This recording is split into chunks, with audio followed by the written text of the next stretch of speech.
I love this time of year, all the Christmas parties and holiday functions and a chance to eat delicious food and hang out with people, but it's also really exhausting and it can really get on top of you if you don't look after yourself.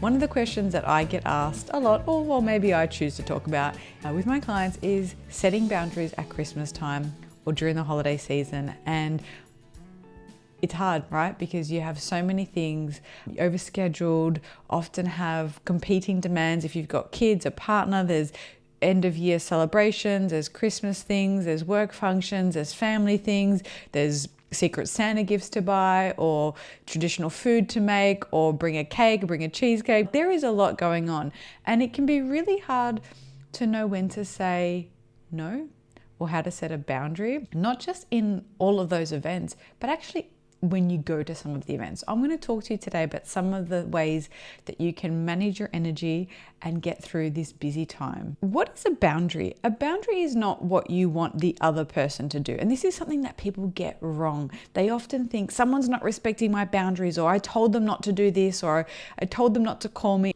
So what this looks like is if you're trying to tell someone, don't call me on the weekend, I'm busy, and they call and you answer, it's not on them to not call you. If you set a boundary of, I don't take work phone calls, for example, on a Sunday, and someone from work calls you, it's not their job not to call, it's your job not to answer it if that's your boundary. So boundaries are about the bit that you can do. So if you've got a boundary around how you communicate in a conflict or an argument and someone raises their voice and they swear, maybe you say, look, a boundary for me is using that kind of language. If they continue to use that language, it's your job to then say, if you continue to speak to me that way, I'm going to remove myself from this conversation. The boundary is about the bit that you can do. And this can be hard for some people because I hear it all the time. I hear it in my counseling room. I hear it with friends and family. People say, well, I've set a boundary and they broke it. I told them not to call me on the weekend, or I've said not to speak to me that way. And there has to be sometimes a consequence or a follow-up behavior. And the other person is allowed to be upset.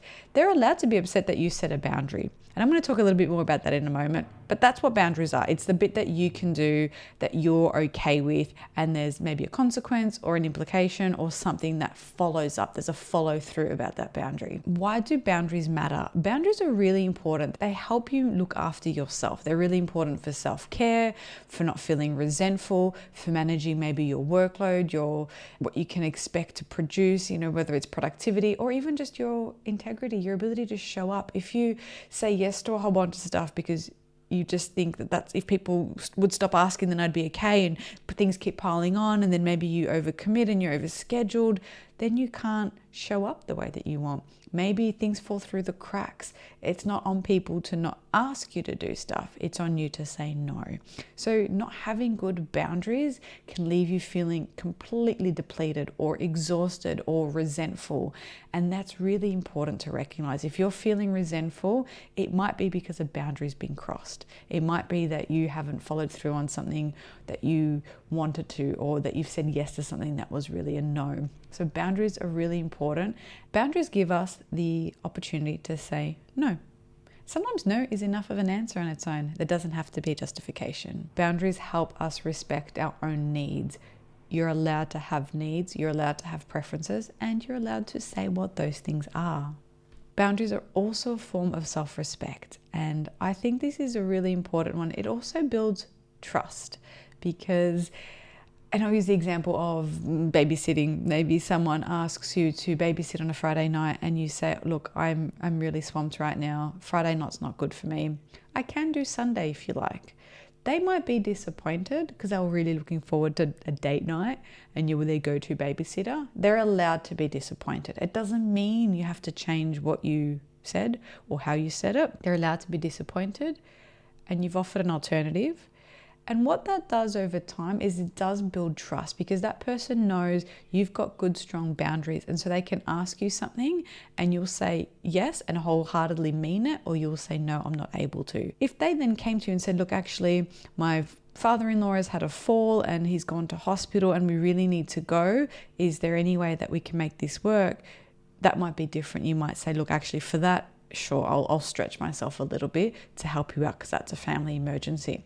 So boundaries have some wiggle room, and it's up to you to figure out what that is for you. And that might change. It might not be that you say, I can never babysit on a Friday night, but it could be that you look at your week, you look at what's coming up, you look at the kind of energy you have left after what you've already been through, and you make a decision that's moment to moment. And that is totally fine. Boundaries can be flexible that way. So how to set boundaries during the holiday season? It's really important to take a moment and just think about what you've got on, whether that's a paper diary, your phone. Look at your schedule, and you might look ahead and think, oh, I've got nothing on those weekends. Sure, I'll just say yes to this and this.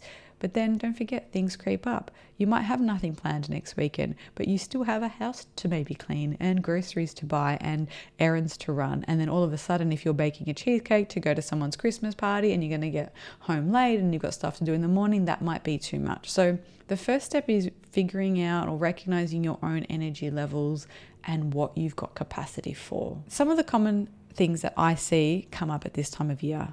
The first one is financial boundaries, whether that's Secret Santa's gifts people have to buy, that kind of dinners out. You might not have the budget that allows for that. And I think that's okay. It's okay to know that and to say it. So if there is an opportunity that presents itself and they're like, oh, we're all going to this dinner and it's going to cost, I don't know, we'll get in the banquet and it's $100 a head, and that's out of your budget, you're allowed to say, I would love to come, but $100 is more than I can budget for right now. I can meet you after for drinks, or if you can find a restaurant that has a little more budget-friendly price, I'm happy to spend up to $50. What would work for you? So you can put that as an alternative if you want. If it's around presents, you're allowed to say, my budget for gifts is, $50, and that's a bit of a stretch at the moment. So I'd really appreciate if we can all stick to that budget. This is all I can spend right now. And being very clear. It's not clear to say something like, oh, it'd be nice if we could maybe get some cheaper gifts this year. That's not clear. It's not clear to say, oh, we spent a lot of money last year on gifts. Nudge, nudge, wink, wink. Not clear. You have to be clear or people don't know. And it's also about what you can do. So it's saying, I can only spend $50 on gifts. If the other person chooses to spend more, that's their business. But it's saying what you can do and what you're prepared to do. Social stuff and events. Whew, there are so many of these happening. I personally love it, but then sometimes things will be conflicting and they're on opposite sides of town or on the same day. And I might love to do them all, but then get really pooped.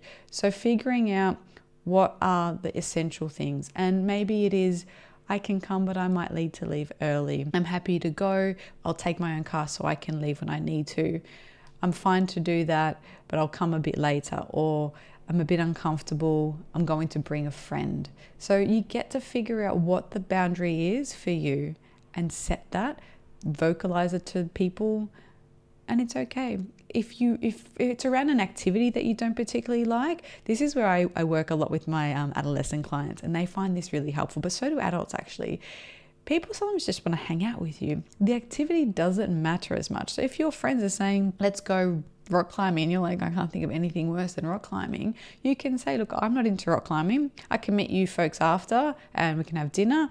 Or if you want to hang out and you're keen to do something else, I've heard these other activities are pretty good. Or I'm free on Sunday morning and I'd be really open to a walk or brunch or something. So you don't have to give up your boundaries, and you can offer suggestions, but think about what that other person might be wanting. If they just want connection, maybe that's actually pretty easy. Because if you hated rock climbing and they loved your company, but also didn't mind what you did, and months and months and months go by and you're sitting there sucking it up doing rock climbing, you might start getting resentful. And then maybe you ask them, hey, let's go to the movies. And they're like, yeah, no, I don't really like the movies. And you think, oh my gosh, I've just spent all this time rock climbing and I don't like rock climbing and you're not doing it for me.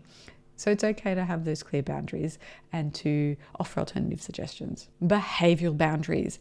This one's tough, and it's tough at Christmas time, especially when maybe people are drinking or they're behaving and maybe they're excited or there's heated family things that happen. It's okay to say, it makes me uncomfortable when you do this. If you come to my house and you speak to me that way, I'm going to have to ask you to leave. Or if I go to this person's place and they continue to speak to me this way, I'm going to leave. So there is a boundary that you have and then a behavior that's going to follow.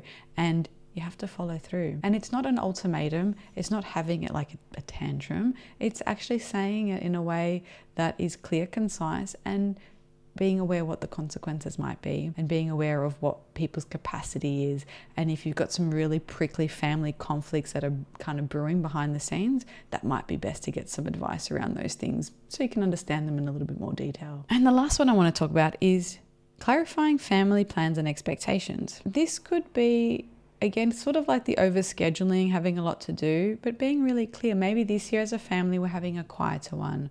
Or this year as a family, we're going to be away for Christmas.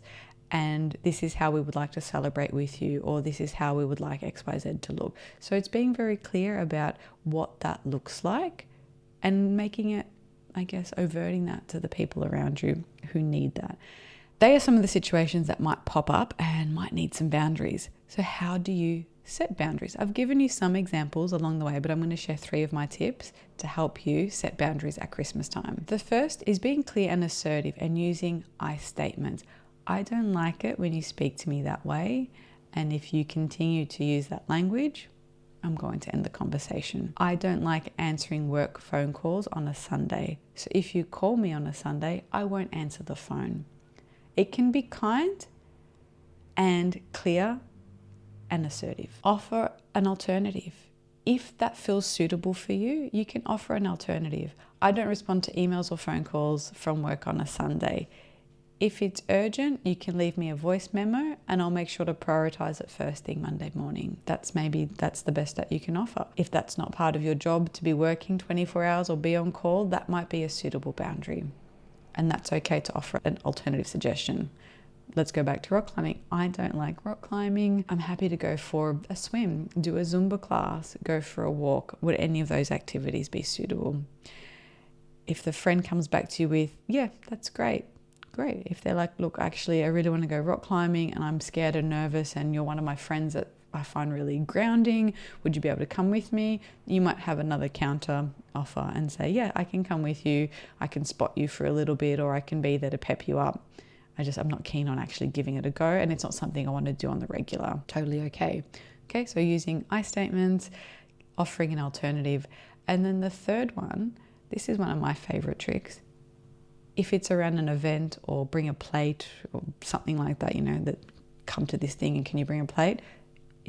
I would suggest saying, let me get back to you. I've got to check my schedule. And that gives you a bit of a buffer time. So if your instinct is to say, yep, I can do that, I can do this, pause it for a moment, let me get back to you. And then take some breaths, figure out what's possible, and then you can come back. Yeah, I can come to that event. I'm happy to bring a plate. I can't make a cheesecake from scratch. I can bring a bottle of wine, a fruit platter, ice, whatever it is you need. So hopefully that's given you a few tips on how to set some boundaries during the holiday season. I hope you've enjoyed this episode of This Complex Life. Thank you for listening. To keep the conversation going, head on over to Instagram or LinkedIn and follow me. If you'd like to keep updated with episodes and other interesting things happening in mental health, join my weekly This Complex Life newsletter, where I'll share tools, tips and insight. There's a link in the show notes. Got a question you want answered? Shoot me an email or a DM. I'd love to hear from you. And if you enjoy the show, I'd really appreciate it if you could leave a rating and a review. It helps other people find the podcast.